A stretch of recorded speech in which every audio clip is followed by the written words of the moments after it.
Le FC Barcelone s'est imposé par la marque de 6-0 contre Valence pour cette 4e journée de la Liga 2025-2026. Le Barça jouait à la maison, entre parenthèses, parce que, évidemment, c'est pas le Camp Nou, c'est pas Montjuïc, c'était le Johan Cruyff Stadium. Donc, c'est pas un sentiment de maison comme on est habitué, mais il y a eu quand même beaucoup de personnes qui ont assisté au match et sincèrement, les personnes qui ont payé ce billet en ont eu pour leur argent. 6 buts, sincèrement, c'est pas seulement des buts qui sont sans rien, c'est vraiment des buts qui ont été construits d'une manière esthétique. La plupart des buts, c'est vraiment des beaux buts. Puis vraiment, il y a eu beaucoup de joueurs qui ont été protagonistes. Mais pour moi, sincèrement, le MVP de ce match, c'est Monsieur Fermín López.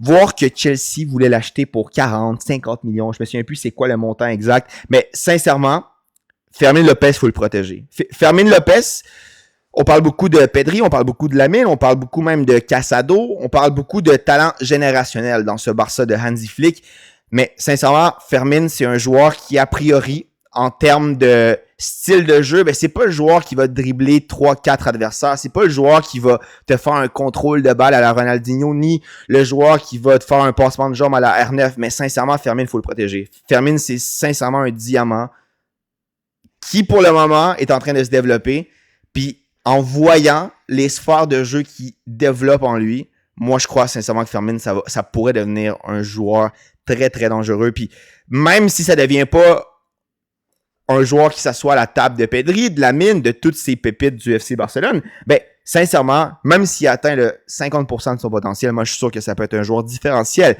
pour le FC Barcelone. Mis à part ces 2 buts qui marquent, le premier but, l'angle de finition qu'il trouve, Fermín, à chaque fois, il me surprend. Puis Fermín, il y a beaucoup de personnes qui disent que le Barça a besoin d'un neuf, que le Barça a besoin de au moins tenter de reconstruire certains joueurs et les mettre à la position de neuf. Déjà, quelqu'un dans le chat tantôt avait dit que Rafinha, il aimerait le voir en neuf. Moi, sincèrement, j'aimerais voir Fermín en neuf. Fermín, je pense qu'il a déjà été essayé un match en neuf. Il a déjà joué plein de fois en 10. En fait, il joue en 10. Mais sincèrement, comparé à toutes les occasions que je vois de Ferran, et Fermín a vraiment cette touche de finition supplémentaire. Puis c'est pas quelque chose seulement d'aujourd'hui, c'est quelque chose qu'on voit de match en match. Donc, sincèrement, pour moi, le MVP, c'est Fermín. Selon plusieurs, c'est Pedri. Pedri fait un bon match. Rafa aussi fait un bon match. Lewan aussi fait un bon match. Mais pour moi, vraiment, Fermín, c'est le joueur qui, aujourd'hui, m'a impressionné le plus. Parce que, vraiment, c'est fou qu'il aurait pu partir comme ça à Chelsea, puis on n'aurait pas eu la performance qu'il a faite aujourd'hui et qu'il va probablement faire durant la saison. Et le deuxième but, la frappe qui tape du gauche, je vais être sincère avec vous, je pense qu'un gardien, on va dire, plus expérimenté en Europe aurait arrêté le tir. Mais même à ça, c'est un tir qui est sorti de nulle part.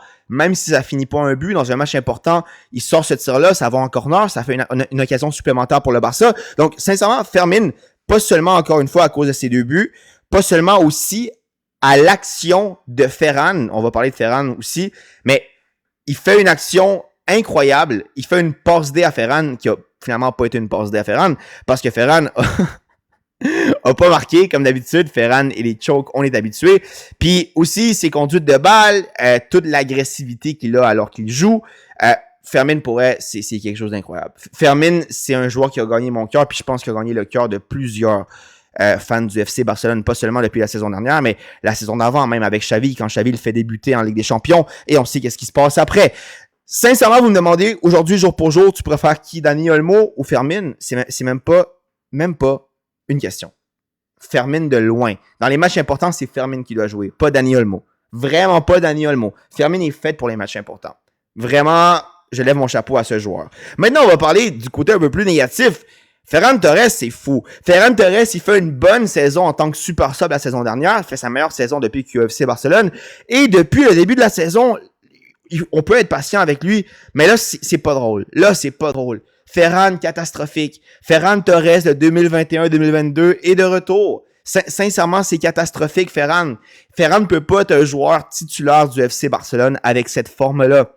Ferran pourrait, il me rend fou parce que il fait une bonne saison encore une fois, on dirait qu'on lui fait confiance, puis maintenant que Lewandowski est pas à 100% en ce début de saison, maintenant que le Barça a finalement pas réussi ou a pas eu l'intention de signer un neuf durant le mercato, le Barça donne l'opportunité à Ferran, puis voilà ce que Ferran fait. Non, mais sincèrement, Ferran, c'est trop. Moi, je crois que pour que le projet de Hansi Flick fonctionne. Si le Barça veut redevenir ce que le Barça était dans les années 2010, tu peux pas faire ça avec un Lewandowski qui marque encore une fois aujourd'hui, 2 buts incroyables que Ferran n'aurait pas marqué, mais qui a quand même un âge très avancé, ni avec un Ferran qui a encore une fois du potentiel. Hein. Ferran, si ses actions avaient plus de réussite, ben ça serait un bon neuf, mais sincèrement, il y a juste pas de réussite, puis c'est ça qui fait la différence quand t'es neuf. Quand t'es ailier, quand t'es dans une autre position, ben tu peux avoir ce défaut de finition, mais quand t'es neuf, tu peux pas.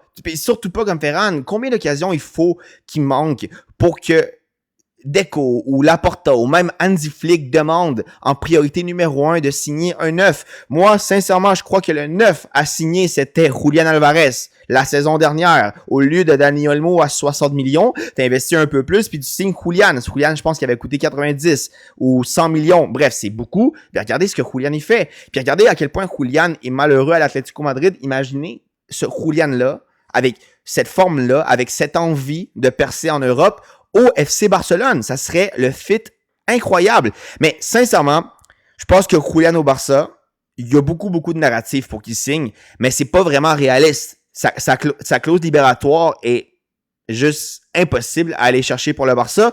Mais je pense que son contrat finit en 2028. Donc, s'il faut attendre 3 saisons, ben il faudra attendre 3 saisons. Mais moi, sincèrement, je pense que Julián ou bien un autre neuf d'Europe doit urgemment venir au FC Barcelone. Parce que Ferran, comme neuf titulaire du FC Barcelone pour gagner la Ligue des Champions, pour gagner des Ligas, moi je ne le vois pas. Puis Lewandowski, il marque encore une fois. Hein. Puis Lewandowski, pour moi, c'est soit le meilleur ou parmi les meilleurs neufs de la génération. Puis je lève mon chapeau. Mais sincèrement, Lewandowski, il peut pas se rendre non plus à 45 ans. Puis qu'on espère de lui qu'il marque quand il avait 25 ans. Vous comprenez ce que je veux dire? Donc, moi, pour le coup, pour cette saison, je pense que ça va faire le taf. Mais éventuellement, là, même dans le mercato d'hiver, moi, je pense que le 9, la position du numéro 9, c'est la priorité pour le Barça. Donc, à suivre qu'est-ce qui va se passer avec ça, mais moi, je suis inquiet. Moi, je suis vraiment inquiet. Toutes les positions du Barça, pour moi, c'est des positions qu'a priori, au moins, s'ils sont pas à 100%, ben, il y a du potentiel pour que les joueurs dans cette position-là se développent, comme Araujo, comme aussi Jalal Martin, qu'on va parler de lui aujourd'hui, comme Joffre. Mais vraiment, la seule position qui me donne de l'inquiétude, c'est la position du buteur. Donc, bref.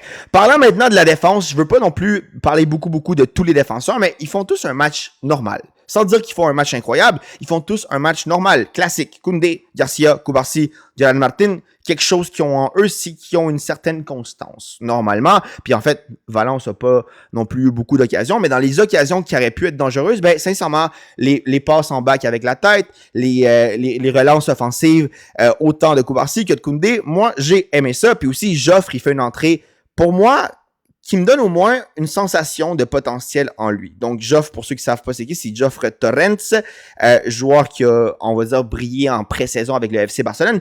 Puis, j'ai bien aimé. Puis, si on parle maintenant d'un autre super sub aujourd'hui, mesdames et messieurs, Marc Bernal. Marc Bernal, pour ceux qui ne savent pas c'est qui, avant que Casado apparaisse dans l'atmosphère de Hansi Flick, Casado, c'était le numéro 6. C'était le futur Sergio Busquets. Et aujourd'hui, première touche de balle en rentrant, ou une de ses premières touches, je me souviens plus exactement, passe décisive pour Lewandowski. Sincèrement, je suis content pour lui, ça reste une passe qui est symbolique. On peut pas dire non plus qu'il fait une masterclass, il n'a pas eu assez de temps de jeu pour jouer. Mais pour ceux qui ont manqué la pré-saison de Bernal la saison dernière, puis pour ceux qui ont manqué ses premiers matchs de Liga la saison dernière, avant qu'il se blesse contre Rayo Vallecano, je me souviens, ce match-là, ça m'a fait mal incroyablement parce que je me disais, ce joueur-là a 17 ans, puis il va manquer une saison qu'à 17 ans, il aurait pu faire quelque chose d'historique. Mais sincèrement, souvenez-vous de Marc Bernal, parce que pour l'avoir vu, pour moi, c'est un 6 qui a plus de potentiel même que Casado. Puis, bon, on va pas commencer à comparer avec Frenkie, mais les sensations qu'il me donne, c'est pas les mêmes sensations que Frenkie me donnait quand il était à Ajax, mais en termes de milieu défensif pur, vraiment, c'est le style copier-coller de Busquets. Moi, je pense qu'il peut atteindre un niveau comme Frenkie et même supérieur. Sincèrement, Bernal, retenez ce nom parce que je suis sûr qu'il peut être générationnel. Puis c'est ça qui me donne le goût à chaque fois d'allumer ma télévision pour écouter ce FC Barcelone-là. Les joueurs qui sont déjà des valeurs sûres sont bons, mais les promesses, ils promettent. Vraiment, c'est le cas de le dire. Maintenant, deux autres joueurs que j'ai pas trop aimés, si on les met dans le même banc que Ferran. Bardi, sincèrement, match assez moyen. Les tentatives de dribble qu'il faisait, il n'y avait pas vraiment de réussite. Bardi, mauvais match pour moi, sincèrement. Mauvais match.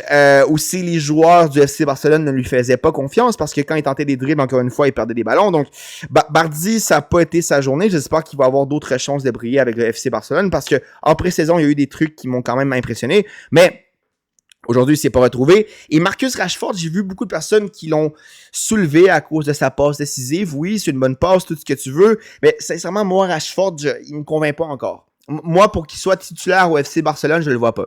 Peut-être dans les matchs où Lamine va être blessé, ou Rafinha a besoin de faire une rotation, ou mettons si Rafinha se blesse, ou vice-versa, vous comprenez? Peut-être, mais moi, en tant que titulaire, Rashford, sans dire qu'il fait un mauvais match, pour moi, il fait un match correct. Mais Rashford, je le vois pas. Rashford, j'avais des bonnes sensations en pré-saison, mais je le vois pas. Je le vois sincèrement pas. Bref, mesdames et messieurs, c'est tout pour le match d'aujourd'hui. Le FC Barcelone va s'affronter en Ligue des Champions jeudi prochain contre Newcastle. On va faire une vidéo pour avoir un pronostic sur ce match, mais c'est tout pour la vidéo d'aujourd'hui. Un gros shout-out à ceux qui sont là. On se voit demain pour un prochain débrief, mais si c'est pas demain, ça va être une prochaine fois. À plus.